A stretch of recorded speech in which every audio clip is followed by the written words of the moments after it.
Welcome back to Lakers News Fan Report. I'm dropping this update like a buzzer beater. Concise up top so you know exactly what you're getting. Then a deep, clear run through the real decisions being weighed right now. Today I'm unpacking the tension around one name that keeps surfacing in front office conversations and fan debates, Rui Hachimura.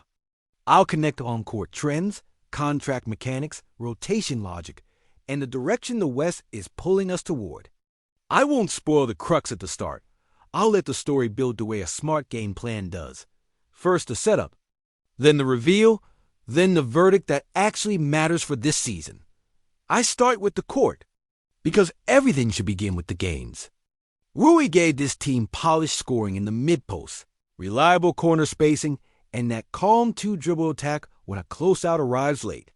He's strong enough to hold position on switches and skilled enough to punish smaller defenders without turning possessions into ISOs that stall tempo.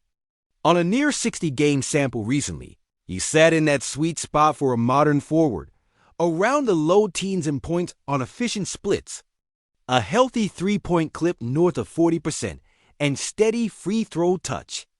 That's premium glue for a contender that wants to hunt good shots instead of forcing heroic ones. But glue has to bind the exact materials in the room. And our room keeps changing. The league right now is bigger on the wings, switch heavier at the point of attack, and nastier on the glass than it was a couple seasons ago. Teams that tilt the math in April don't just shoot better. They collect extra possessions and erase your spacing with length. That's why the Lakers have spent months nudging the roster toward defensive versatility, cleaning second-unit decision-making, and protecting lineups from getting bullied in the rebounding margin. Any forward who wants to be labeled untouchable in this ecosystem must anchor one of two pillars: crush the glass or lock, a scorer out of his comfort zone. Rui is solid in both, elite in neither. That doesn't make him expendable. It makes him part of the calculus. Let's talk fit with stars, because that's where contention lives or dies. With our top creators bending defenses, Rui's best value shows up when he reads the second advantage instead of chasing the first. He relocates to the corners, he slips into the dunker spot at the right moments, and he keeps his handle clean enough to attack a seam without dribbling into traffic. Off-ball chemistry with a heliocentric engine is a skill, and he has it. The question is whether that skill helps more than an alternative profile would say. A high-motor rebounder who closes possessions, a longer wing who erases pull-up threes, or a hybrid big who screens, short rolls, and covers ground in drop and at the level. That brings me to the number that frames a lot of internal debate. Rui's deal sits in that mid-teen salary band that front offices use as the hinge for bigger ideas. It's not a max, not a minimum, not dead money, exactly the sort of contract you can combine with smaller pieces to match for an impact starter. Or flip straight up for someone who solves a problem you can't coach away. When execs around the league talk consolidation, they mean deals like this one. It's not personal, it's mechanical. Mechanics alone don't move a player off a roster. The tape and the trends have to point the same direction. On tape, Rui delivers steady scoring, real space and gravity when he's in rhythm, and enough strength to guard up a position when the whistle allows physicality. The trend lines, however, keep flashing the same two alerts: defensive consistency at the point of attack and rebounding at volume. He'll wall up on some drives and then float a beat late on a stunt. He'll hit the glass for a stretch and then drift out of rebounding position when his man drags him to the arc. It's not a lack of effort. It's the reality of a player bridging two positions at once. He's a natural for defending threes. And that's a hard diet in a conference filled with wings who dribble into threes from 28 feet. Now, fold in the rotation chess. When coaches set closing groups, they're choosing which weakness they can live with that night.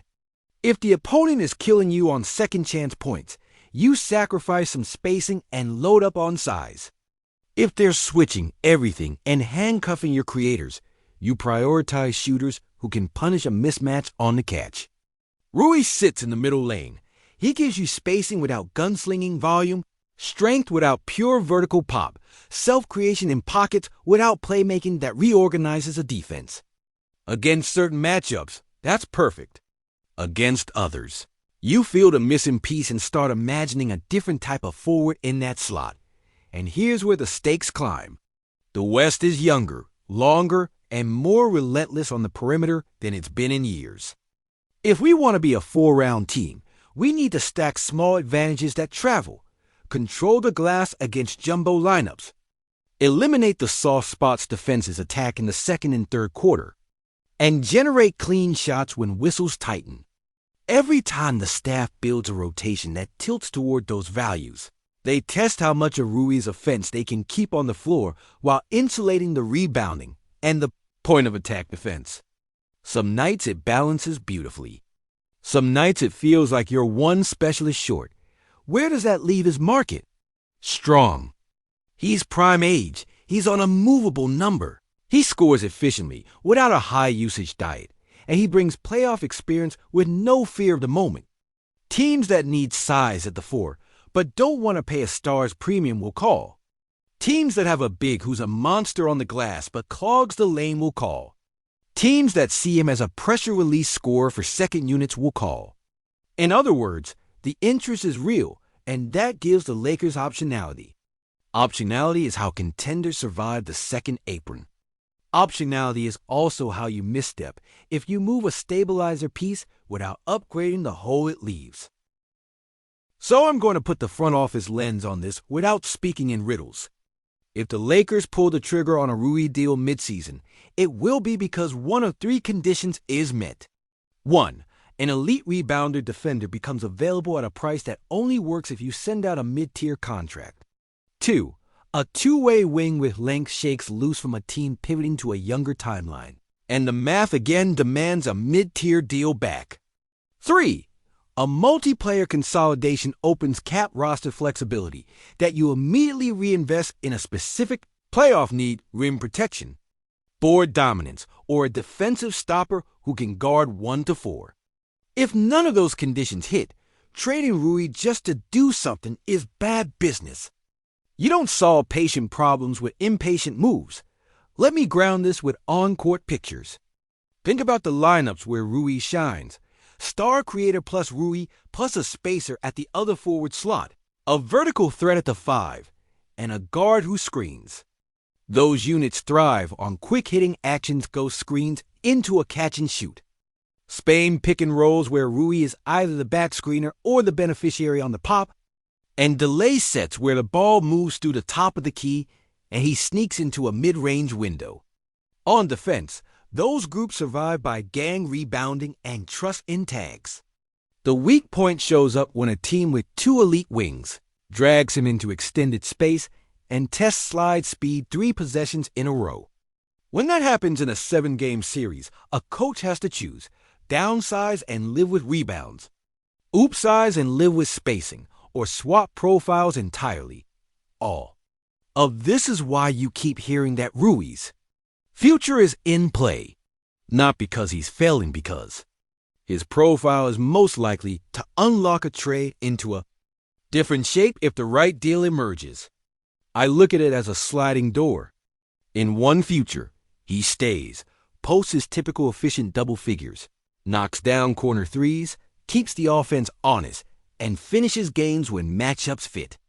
In another future, he's the outgoing value that returns a dirty work for who eats glass and buys you 10 extra playoff possessions a series.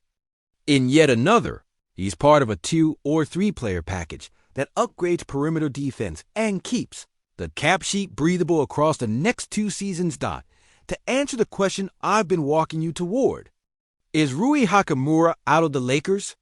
Be honest, current state answer is this: he's not out by decree. He's in the shop window by design. The organization isn't rushing him to the curb. They're holding a playable, efficient forward on a trade-friendly contract while scanning for upgrades that match how the West is winning right now. That's not a benching. That's optionality with a purpose. If you want my basketball verdict, here it is, clean and direct. Rui's efficient scoring and playoff poise are assets. His contract is exactly the lever that lets the Lakers shop in the right aisle if the board reveals an opportunity. The staff will keep playing him because he helps today. The front office will keep fielding calls because he could help tomorrow in a different way.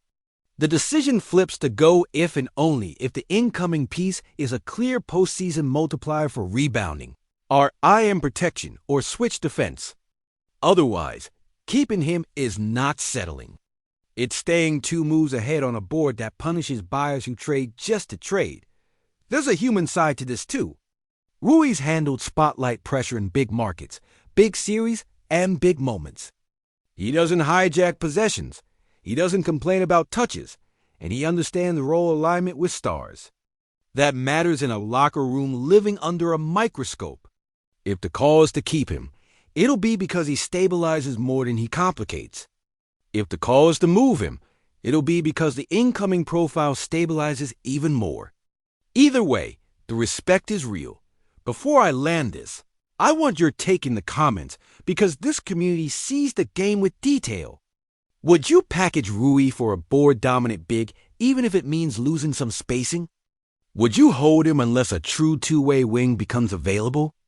Or would you flip him only in a larger consolidation that sets up a second move right after?